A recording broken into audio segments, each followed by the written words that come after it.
네, 안녕하십니까. 김능구의 전국진단 7월 26일입니다.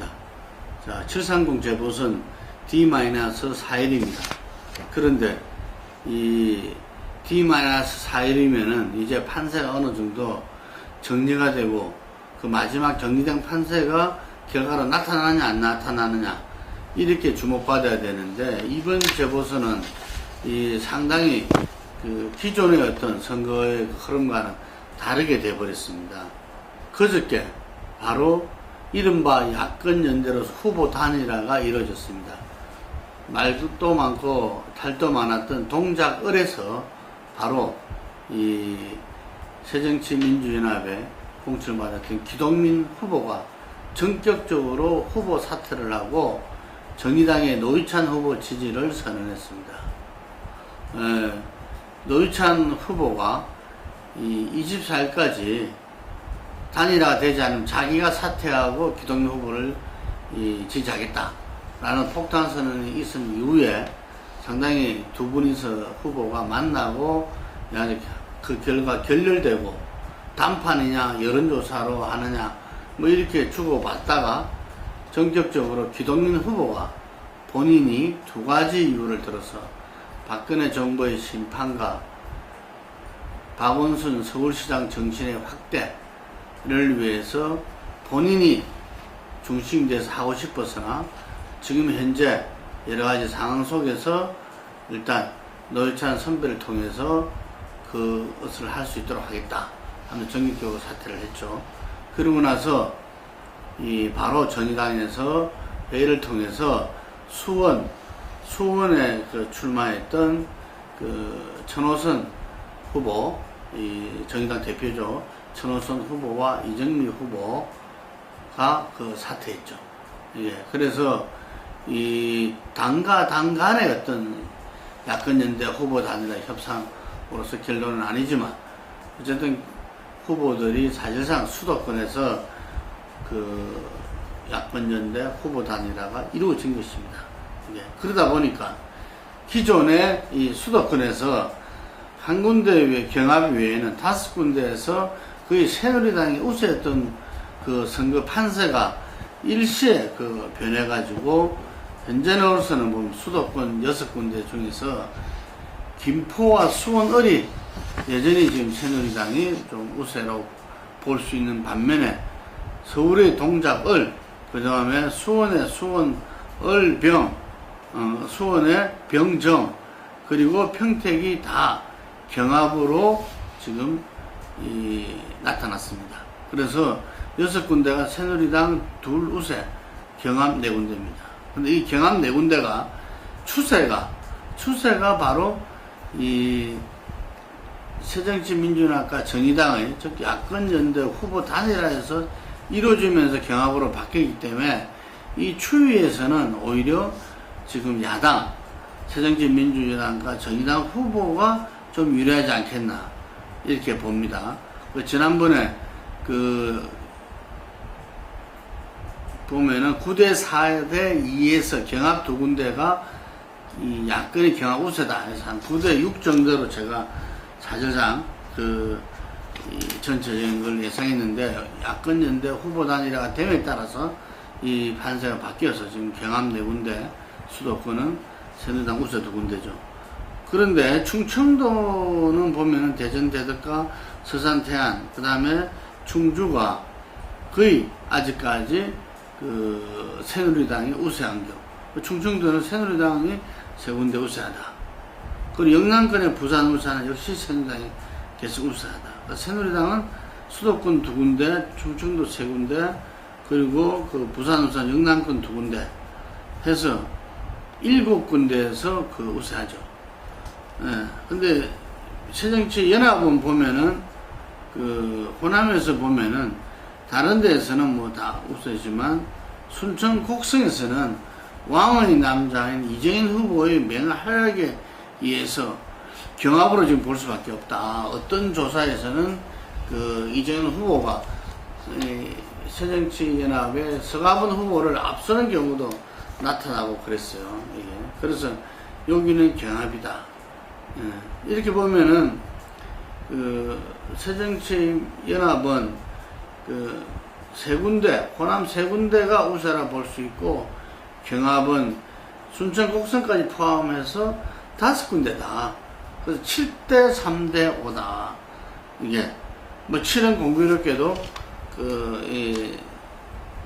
처음, 새누리당을 예상했을 때도 7이었죠. 예. 근데 9로 갔다가 다시 7로 간 겁니다. 이게, 새정치연합은 초기에 7에서 4로 내려갔다가 사실상은 6, 하나로 내려갔다가 지금 3으로 바뀌었습니다. 예. 그런데 경합지역이 5군데인데 이 경합지역이 다 말하자면 아까 말한 추이대로 해서 이 야당이 승리를 하게 된다면은 이번에 7대 3대 5에서 7대 8로 되는 거죠. 7대 8. 그래서 이 5군데는 현재 조심스럽게 새정치연합 혹은 정의당 야권의 우세로서 경합 우세로 볼 수 있지 않겠냐. 이게. 그러면은 지난번에 9대 6이었는데 이번에는 7대 8 정도로 7대 8 정도로 다시 이렇게 야당이 야권연대 후보 단일화를 위해서 전열을 가다듬었다. 그래서 제가 이제 치상공 재보선 시작이다. 새로운 시작이라는 거죠. 그래서 마지막에 요 며칠 오늘 내일 주말 유세전과 그 다음에 월하 이렇게 마지막 어떤 유세를 어떻게 펼쳐내거냐 이 부분이 중요한 거 한 포인트는. 그리고 두 번째는 역시 모든 언론에서도 다 이야기하듯이 이번 선의 관건은 첫째가 투표율입니다. 투표율. 그래서 그 투표가 사실 어떤 730에서 어떻게 나타날 것인지 이게 그래서 아마 후보들 간에 유권자를 갖다가 얼만큼 실어 나르느냐 제대로 이런 부분도 중요할 수 있어요. 우리가 선거운동에서 첫 번째 단계가 알아야 직지 인지도를 이야기하는 거고요. 두 번째 좋아야 직지 호감도를 이야기하는 겁니다. 근데 마지막에 찍어야 찍지. 이 선거 행태를 말하는, 선거 행동을 말하는 거. 실제 찍어야만이 표가 된다는 이야기입니다. 이 3단계를 갖다가 이야기하는데, 그런 부분에서 지금 이제 양당이 어떤 자기에 대해서, 당에 대해서 알고 우호적인 부분들을 갖다가 투표장에 과연 어느 정도 찍게 하느냐. 이게, 그냥 이렇게 나타나는 투표뿐만 아니라 이게 상당히 다분히 의식적이면서도 이게 공개적으로 투표 참여 독려 운동을 해야 될 시점이 아닌가 이렇게 봅니다. 그래서 실제로 하나하나씩 보자면은 동작에서 노원홀로 어떤 단위라는 CBS 조사에 의하면은 나경원 후보와 새누리당 후보와 팽팽하게 1% 내의 접전으로 나타났습니다. 과연 이것이 어떤 식으로 귀결될 것이냐를 주목할 수밖에 없고요.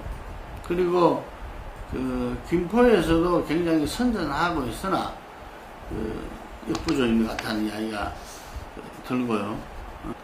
수원에서의 손학규와 수원병에서의 그리고 수원정에서의 박가원 후보 이 두 후보는 상당히 지금 오름의 출사 속에서 야권 연대가 이루어졌기 때문에 더 뒷바람을 받아서 아마 이 현재는 경합이지만 경합 우세로 볼 수가 있다는 이야기입니다. 그래서 여기에서도 수원 을지역에서 어떤 새누리당 정미경 후보와 민주당의 백현은 후보와 지금 이제 비슷하게 나오는데 여기에서 수원 을지역에서 상당히 정미경 후보가 10% 이상 앞서고 있어요. 조사에 따라서는 20% 정도 앞설 수도 있고. 그래서 수원 세 군데에서 을지역은 새누리당의 정미경 후보가 좀 당선이 유력하지 않느냐. 그럼 병정 두 군데는 새정치연합으로 좀 경합 우세로 조심스럽게 봐야 되는 거 아닌가 이렇습니다. 그래서 다시 한번 말하지만 이렇게 7대 7대 1에서 9대 4대 2로 바뀌었다가 다시 오늘 7대 3대 5 경합이 굉장히 많이 불었죠. 5군데. 수도권에서 동작, 수원, 병정, 그리고 평택. 이 부분에서 어디서 더 그걸 할 것이냐. D-4일 전에 경합이 수도권 4군데와 순천, 곡성까지 이렇게 이 5군데 잡힌 것은 상당히 이번 선거에서 민심 향방이 어디로 갈지 주목할 부분입니다. 사전투표도 기존의 사전투표율보다는 높았죠. 오늘 6시에 끝나는데 아마 기존 투표율보다는 제가 생각할 때 30%로 예측되는 것보다는 높아서 40대에 좀 다가가는 투표율이 되지 않을까 이렇게 보여집니다. 자, 여야 지도부, 의원들, 후보는 말할 것도 없고 오늘 내일 아마 집중적으로 총유세 나설 것 같습니다. 여야 모든 후보들의 건투를 빌어봅니다. 네, 오늘 여기까지 하겠습니다.